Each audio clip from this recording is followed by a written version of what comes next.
6 candidates faced off in Des Moines last night, but Jon Huntsman wasn't one of them. The former Utah governor, who entered this campaign with enormous fanfare, has failed to qualify for a spot on the debate stage. Iowa isn't part of the Huntsman strategy, though. He's put all his firepower into New Hampshire, and he joins us this morning from Manchester.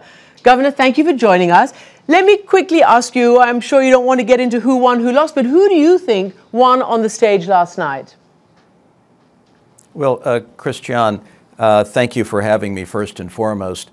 I think with respect to last night, all I can say, with all due respect to your terrific network, was I was delighted to be here in New Hampshire having a town hall meeting. We have 4 town hall meetings today. We have a debate with Newt Gingrich on Monday, and this is a state that is incredibly important for us. And on the debate stage last night, I believe that the most important issue of all confronting the American people was not even touched upon, and that is the deficit of trust that we have in the United States. In fact, it may have played right into the trust deficit. That is, nobody trusts Congress anymore. We need term limits in Congress. We need to close the revolving door that allows members of Congress to move right on into the lobbying profession. No one has trust anymore toward the executive branch. No one trusts Wall Street with banks that are too big to fail. So I would argue that the issues that are most salient in our political dialogue today were not even touched upon last night. So then how do you explain the phenomenal rise of Newt Gingrich? You say people don't have trust, and yet he does seem to be speaking, at least to Republican voters, in a way that you aren't, for instance.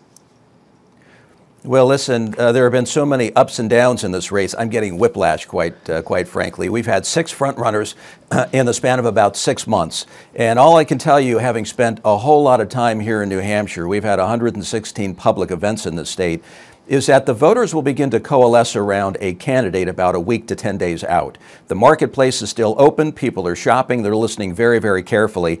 And all I can say, Christian, is the 2 messages that we are delivering to the people here on the ground: the economic deficit, which is the cancer metastasizing in this country, and that is a national security problem, I would say, and the trust deficit are the 2 biggest issues we face today. And we're getting people showing up to our town hall meetings in numbers I never would have imagined. They're signing up afterwards. They're taking lawn signs home. I feel very good about their trajectory here in this great state. And this is always the state that upends conventional wisdom. So right. Let's not fall back on the conventional wisdom. That never holds true in the end. All right, but people are trying to figure out how you're going to really break out, because you are at the moment at the bottom of the pack, despite the fact that some independents, for instance, in New Hampshire, call you the sanest one running. Our George Will has said that you deserve a searching second look from conservative. Ross Douthat of the New York Times calls you the most electable conservative remaining in the race.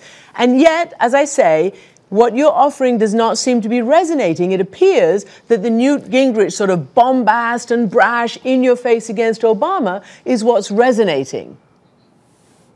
Christian, we are doing better in New Hampshire than half the people on that stage last night when you look at the recent polls. We are going nowhere but up. We started as a margin of error candidate. I'm no longer a margin of error candidate because our messages are working.